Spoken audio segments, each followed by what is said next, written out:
মা আসাবা মিন মুসিবাতিন ইল্লা বিইজনিল্লাহ ওয়া মা ইউমিন বিল্লাহ ইয়াহদি কলবাহু। প্রশান্ত একটা মনের, হৃদয়ের সান্ত্বনার একটা জায়গা আল্লাহ কোরআনে বলছেন। তোমাদের জীবনে কোনো বিপদ, মুসিবত, দুর্যোগ, দুর্ঘটনা, কষ্ট আসে না আল্লাহর অনুমতি ছাড়া। আল্লাহর অনুমতি নিয়ে এটা আল্লাহ বলছেন। এরপরে ওয়া মা ইউমিন বিল্লাহ, এই যে তাকদীর আল্লাহ যে নির্ধারণ করে রেখেছিলেন, কিভাবে তার জন্ম মৃত্যু সবকিছু আল্লাহ পাক করে। ওয়া মা ইউমিন বিল্লাহ, এই তাকদীরের উপরে, আল্লাহর এই ফয়সালার উপরে যিনি ঈমান আনবেন, রাজি থাকবেন, সন্তুষ্ট থাকবেন, মেনে নেবেন, খুশি হবেন, ইয়াহদি কলবাহু, আল্লাহ তাআলা তার কলবকে, দিলকে সঠিক পথে চলার, হেদায়েতের পথে চলার জন্য প্রশান্ত করে সঠিক পথে তিনি তাকে পরিচালনা করেন, দিলকে প্রশান্ত করেন। আলহামদুলিল্লাহ। এই ছাড়া আমাদের আর সান্ত্বনার কোনো ভাষা নেই। স্বৈর শাসক, ফ্যাসিবাদী শাসকের হাত থেকে মুক্তির জন্য ছাত্র জনতার এই গণ অভ্যুত্থানে যারা জীবন দিয়েছেন সেই সব শহীদ পরিবারের শোকাহত সর্বমূল সদস্যদের সাথে একটু সংক্ষিপ্ত এবং বিনিময় সহানুভূতি প্রকাশের উদ্দেশ্যে আয়োজিত আজকের এই গুরুত্বপূর্ণ সভায় প্রিয় সভাপতি, মহানগরীর সম্মানিত আমির, আমাদের নির্বাহী পরিষদের সদস্য জননেতা নুরুল ইসলাম বুলবুল, আমাদের এখানে বক্তব্য রাখলেন আজকের অনুষ্ঠানে বিশেষ অতিথি সংগঠনের সহকারী সেক্রেটারি জেনারেল মৌলানা রফিকুল ইসলাম খান, অনুষ্ঠানে উপস্থিত নায়েবে আমির আমাদের ফকির ভাই, সেক্রেটারি শফি ইসলাম মাসুদ সহ মহানগরের অন্যান্য নেতৃবৃন্দ এখানে আছেন, এবং শহীদ পরিবারের শোকাহত মা, স্ত্রী, সন্তান, ভাইয়েরা, ছোট ছোট মাসুম বাচ্চা এবং সাংবাদিক বন্ধুগণ, আপনারা নিশ্চয়ই লক্ষ্য করেছেন আমরা সবাই এতক্ষণ শহীদ পরিবারের সদস্যদের যে আবেগঘন, মর্মস্পর্শী যে সমস্ত অনুভূতি এবং বর্ণনা আমরা শুনছিলাম, তাতে আসলে আমরা সবাই ভাগ পাই। আমরা খুব সংক্ষেপে আপনাদের খেদমতে এই কথাটুকু বলতে চাই, বিশেষ করে আমাদের শহীদ পরিবারের যারা ব্যথাহত হৃদয় নিয়ে যারা এখানে বসে আছেন তাদের জন্য বলুন যে আপনি যাকে হারিয়েছেন, আপনার স্বামী, আপনার সন্তান, আপনার ভাই, সে হয়তো আর কোনোদিন আপনার কাছে, আপনার বুকে ফিরে আসবে না। এই শূন্যতা পূরণ কোনো মানুষ করতে পারবে, কিন্তু আপনি কি করে নিজের হৃদয়কে সান্ত্বনা দেবেন? আসলে যার চলে যায়, যে স্বামীকে হারায়, সন্তানকে হারায়, পিতাকে হারায়, সেই বেদনা আর কেউ কোনো কথা দিয়ে সেই শোক প্রকাশ করতে পারে না। তার ব্যথা সে নিজেই কিছুটা প্রকাশ করেছে, ভেঙে পড়েছে, আমি আপ্লুত হয়েছে। কিন্তু আমি একটা কথা প্রথমে আপনাদের, যাদের পরিবার থেকে এই শহীদরা আল্লাহর কাছে চলে গেলেন, তাদের সান্ত্বনার জন্য ঈমানের একটি মৌলিক বিষয় আপনাদেরকে স্মরণ করাবো। আসলে আমাদের কোনো কথায় আপনাদের সান্ত্বনা হবে না, কিন্তু সান্ত্বনার মালিক হচ্ছেন আল্লাহ। আল্লাহ পাক কোরআন মজিদে, যিনি আমাদের রব, যিনি আমাদের সৃষ্টি করেছেন, যিনি আমাদের হায়াত মৌতের মালিক, তিনি বলছেন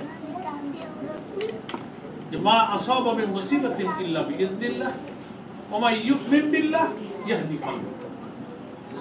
প্রশান্ত একটা মনের, হৃদয়ের সান্ত্বনার একটা জায়গা আল্লাহ কোরআনে বলছেন। তোমাদের জীবনে কোনো বিপদ, মুসিবত, দুর্যোগ, দুর্ঘটনা, কষ্ট আসে না আল্লাহর অনুমতি ছাড়া। আল্লাহর অনুমতি নিয়ে এটা আল্লাহ বলছেন। এরপরে ওয়া মা ইউমিন বিল্লাহ, এই যে তাকদীর আল্লাহ যে নির্ধারণ করে রেখেছিলেন, কিভাবে তার জন্ম মৃত্যু সবকিছু আল্লাহ পাক করে। ওয়া মা ইউমিন বিল্লাহ, এই তাকদীরের উপরে, আল্লাহর এই ফয়সালার উপরে যিনি ঈমান আনবেন, রাজি থাকবেন, সন্তুষ্ট থাকবেন, মেনে নেবেন, খুশি হবেন, ইয়াহদি কলবাহু, আল্লাহ তাআলা তার কলবকে, দিলকে সঠিক পথে চলার, হেদায়েতের পথে চলার জন্য প্রশান্ত করে সঠিক পথে তিনি তাকে পরিচালনা করেন, দিলকে প্রশান্ত করেন। আলহামদুলিল্লাহ। এই ছাড়া আমাদের আর সান্ত্বনার কোনো ভাষা নেই। আমরা আপনাদের দুটো কথা বলতে পারি, বিপদের দিনে, দুর্যোগে আপনাদের পাশে কিছু সহযোগিতা দাঁড়াতে পারি, এগুলো সাময়িক, কিন্তু আপনার বুঝ, আপনার সান্ত্বনা আপনার নিজেকেই নিতে হবে কথা বলে যে আল্লাহ তুমি মালিক, তুমি তো তাকে দিয়েছিলে, তুমি তো সৃষ্টিকর্তা, আবার তুমি নিয়ে গেছো। এটা হলো ঈমান, এটা হলো তাকদীর। এবং আমরা মুসলিম সবাই, আপনারা সবাই চোখের পানি ফেলেছেন।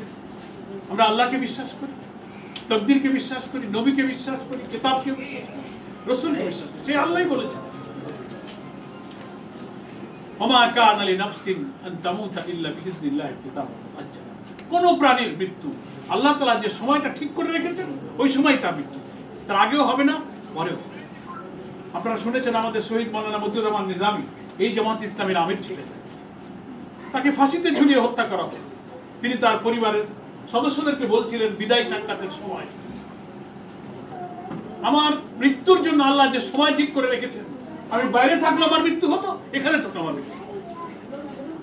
ফলে একজন মুসলিম হিসেবে আমার মা আপনারা, আমার বোন আপনারা, আমার সন্তান তুল্য অনেকে আপনারা এখানে আছেন, এই কথা বলে আপনারা নিজেদের বুঝটা নেবেন যে আল্লাহ তাআলা হায়াতের মালিক, আমার স্ত্রীর, আমার স্বামীর জন্য, সন্তানের জন্য, ভাইয়ের জন্য, এটি আমার হায়াত ঠিক ছিল।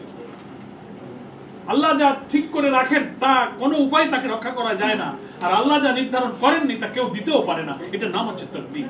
আমরা এটাকে বিশ্বাস করব, তাহলেই মনটাকে কিন্তু প্রশান্ত করা যাবে।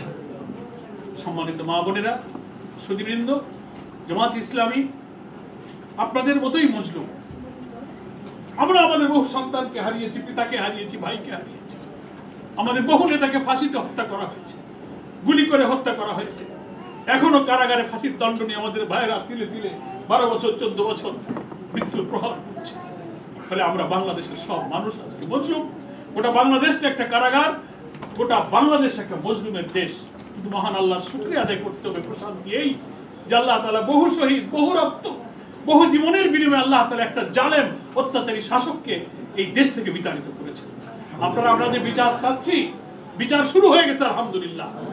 যে লোকের নির্দেশের কারণে এতগুলো খুন হলো, আপনার স্বামীকে, সন্তানকে, আপনার কোলকে খালি করে দিল, আল্লাহ তার বিচার নিজে হাতে শুরু করে দিয়েছেন। আপনারা আমরা বলতাম যে এই মহিলার কি করে বিচার হবে, একটু কি এর পতন দেখে যেতে পারবো না? কত মানুষ সে খুন করলো, এবারেই না 1000, কিন্তু এর আগে 15 বছরে কত হাজার লোককে সে খুন করেছে।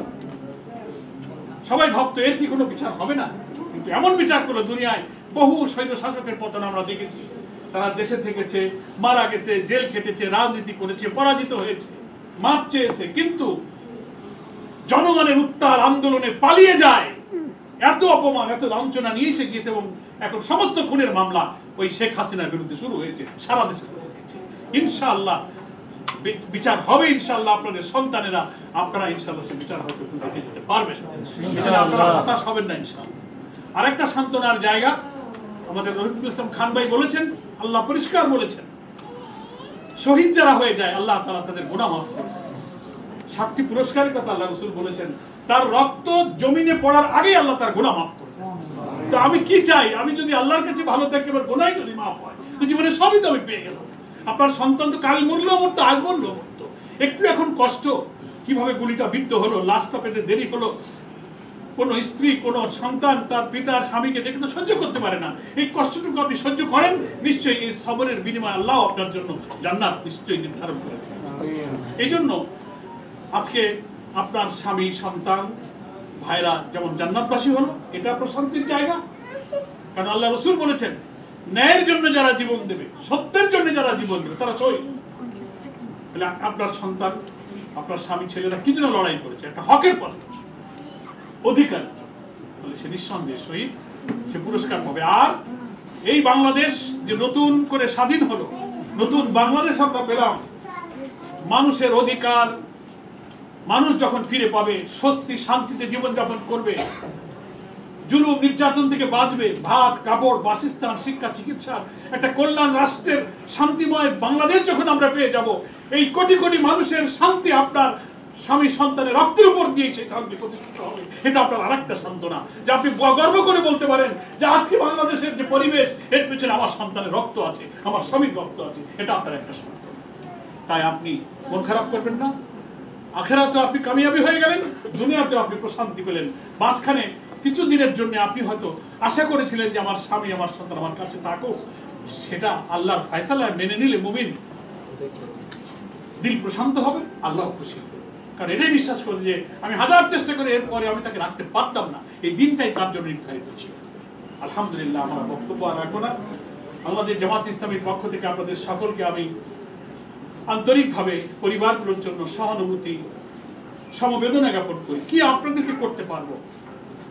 আমরা আপনাদের পাশে আছি, মহানগরী জামাত আপনার পাশে, ওয়ার্ডে, থানায়, আশেপাশে ইসলামী আন্দোলনের কর্মীরা সবসময় আপনাদের পাশে থাকবে। শুধু আজকে নয়, আমরা যতটুকু পারি আপনাদের পাশে সহযোগিতার হাত বাড়াবো। কিন্তু এই সহযোগিতাই যে আপনাদের জীবন আর সংসারকে বদলে দেবে তা কিন্তু না। এটা একটা জাস্ট দোয়া। আমরা যে আপনাদেরকে স্মরণ রেখেছি, ভুলে যাইনি, পাশে আছি, পরিচয় হলো। আপনার আশেপাশে আমাদের ভাই বোনেরা আছেন, যোগাযোগ রাখবে, খোঁজ খবর হবে, বিপদে আপদে ইনশাআল্লাহ যতক্ষণ আমরা আছি, এই দেশ থাকবে, আমাদের তৌফিক অনুযায়ী আপনাদের পাশে আমরা জামাত ইসলামী থাকবো। আপনাদের সকলের কাছে আমরাও দোয়া চাই। আমরাও মজলুম, আমাদের এই মজলুম সংগঠন, এই কাফেলা, এই গরিব মানুষের পকেট থেকে 2-10 টাকা নিয়ে আমরা দুঃখী মানুষের পাশে দাঁড়াবার চেষ্টা করছি। আমাদের ভাইদের অনেক রক্ত, অনেক ছাত্ররা, তরুণ ছেলেরা জীবন দিয়েছে, স্কুলের ছেলেরা জীবন দিয়েছে। আপনারা সকলের জন্য দোয়া করবেন। আজকের এই অনুষ্ঠানে কষ্ট করে আপনারা এসে যে কথা বললেন আর শুনলেন, আপনাদের মনটা কিছুটা হলো হালকা হলো। আপনারা তো দুঃখের কথা কোথাও বলারও জায়গা পাচ্ছেন। বিচার দাবি করেছেন, আমরা বিচার দাবি করছি। বিচারের জন্য আমরা সরকারের যারা মন্ত্রিত্বের জায়গায় উপদেষ্টা হয়েছে সেখানে দাবি করেছি। সরকার আন্তরিকভাবে বিচারের পদক্ষেপ নিচ্ছেন। সারা দেশে মামলা শুরু হয়েছে। দোয়া করুন যেন এদের বাংলাদেশের যে আইন অন্তত তাতে যেন তার অপরাধী সাব্যস্ত হবে এবং সুষ্ঠু বিচারে তারা সাজা ভোগ করবে ইনশাআল্লাহ। আপনাদের সকলকে ধন্যবাদ জানিয়ে